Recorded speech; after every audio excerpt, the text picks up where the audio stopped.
In the post-pandemic job space, flexible working is no longer a nice to have, it's become a fundamental requirement for hiring organisations to consider if they want to be able to attract and retain talent for their teams.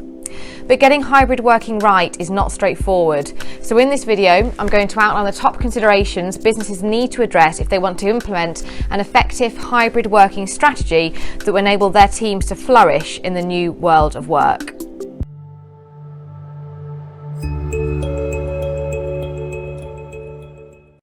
Hi, it's Emilie Gregson here at Signature Career Management, where our passion is placing leading FMCG talent who transform the commercial performance of teams and organisations across the world. So, if you're looking to boost the commercial performance of your business, be sure to hit subscribe and click the link in the description below to follow our LinkedIn company page for up-to-date market insights, career advice, recruitment tips, and general all-round good content.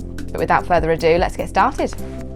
In a recent poll we conducted with over 15,000 of our LinkedIn followers, 54% of respondents declared that flexible working was the first thing other than salary that they looked for in a new role. But in the era of the Great Resignation, an effective hybrid working strategy isn't just critical for attracting talent to your business, it plays a pivotal role in keeping them there as well. So, to help businesses to achieve the best of both worlds, I'm going to highlight the top 4 things they need to consider when developing their hybrid working strategy if they want to attract and retain talent in the new world of work. So let's get on with it.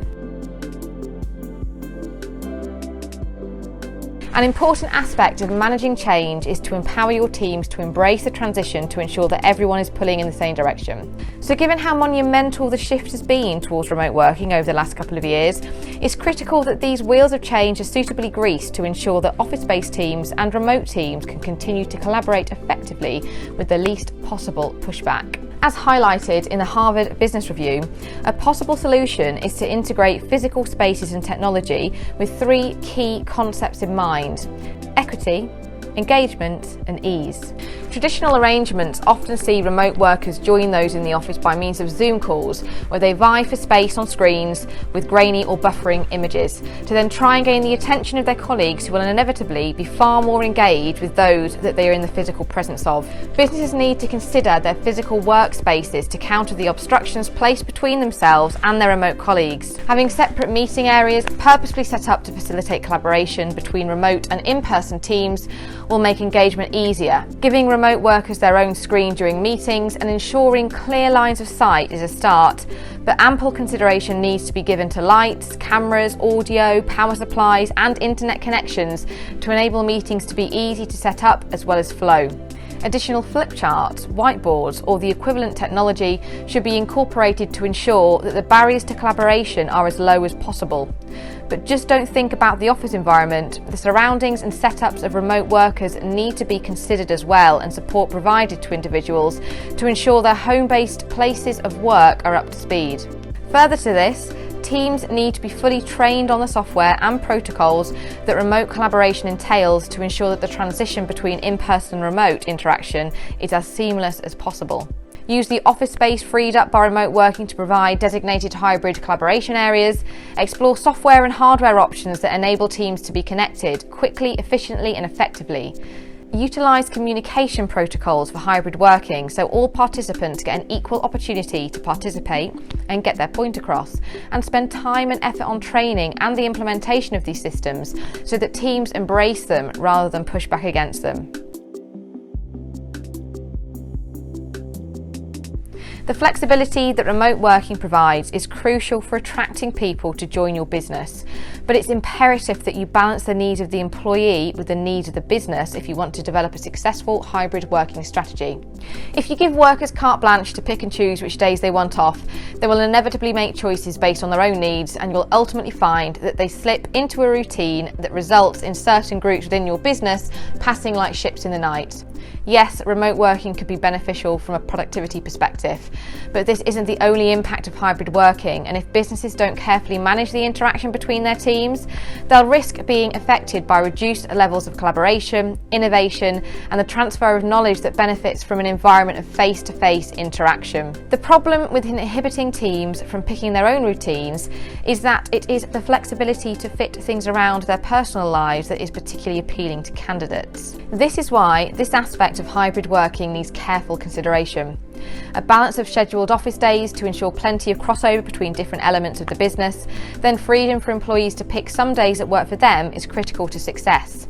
But to ensure this semi-structured, flexible working model is still able to attract and retain employees, it requires good planning and good communication to provide stakeholders the maximum benefit on both sides of the coin. Talk to teams about how important collaboration is to the success of the wider business, then create an office environment that employees are excited about making the commute to.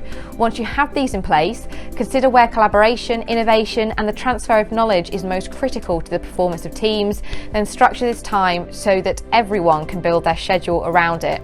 This will provide an opportunity to develop a system that works for both the individual and the wider organisation. One of the reasons that hybrid working has been so popular is that since the onset of the pandemic, workers have been far more willing to prioritise their health and well-being over work. What businesses need to do, though, is accept that flexibility is no guarantee of work-life balance, and they must develop a hybrid working strategy that promotes it if they want to develop a company culture that both attracts and retains talent. This means setting clear boundaries of when work time ends and home time starts to prevent them from blurring into one. Encourage workers to set up designated areas in their own homes where work is exclusively undertaken, and facilitate this by providing the equipment to make this possible. Have policies that prevent out-of-hours emailing and provide flexibility to set work schedules, but ensure rigidity once they are set up to ensure colleagues know when and when not someone is available for work. Spending less time working together also puts other strains on company cultures, and, as has been proven by the Great Resignation, absence certainly doesn't make the heart grow fonder. So businesses need to start working on the premise that these teams who play together stay together. This means they need to develop a hybrid working strategy that supplements the reduced time that teams spend together with more frequent quality time. I think most of us have had enough of Zoom quizzes to last us a lifetime. But whether it's happy hours on a Friday afternoon, breakfast clubs, buddying up for lunch hours, or more regular company socials, businesses need to explore creative ways of keeping their employees engaged. A big change in working patterns can have a defining impact on company culture, so businesses need to be proactive about how they influence it moving forward. There is no magic solution to creating a great culture. Often it's hundreds of incremental influences that define whether a business is a good place to work or a toxic environment. Obviously, businesses need to address the elements that are more greatly impacted by the shift to remote working, but the wholesale changes that are required to ring in these new working environments provides a perfect opportunity for businesses to proactively redefine their wider culture. As Friedrich Nietzsche said, "What doesn't kill you makes you stronger," and that certainly rings true for businesses looking to adapt their cultures to the new world of work. It's surprising how often we don't find out there's a problem until it's too late. But these occurrences are only going to become more frequent when lines of communication are stretched, which is usually a byproduct of remote working policies.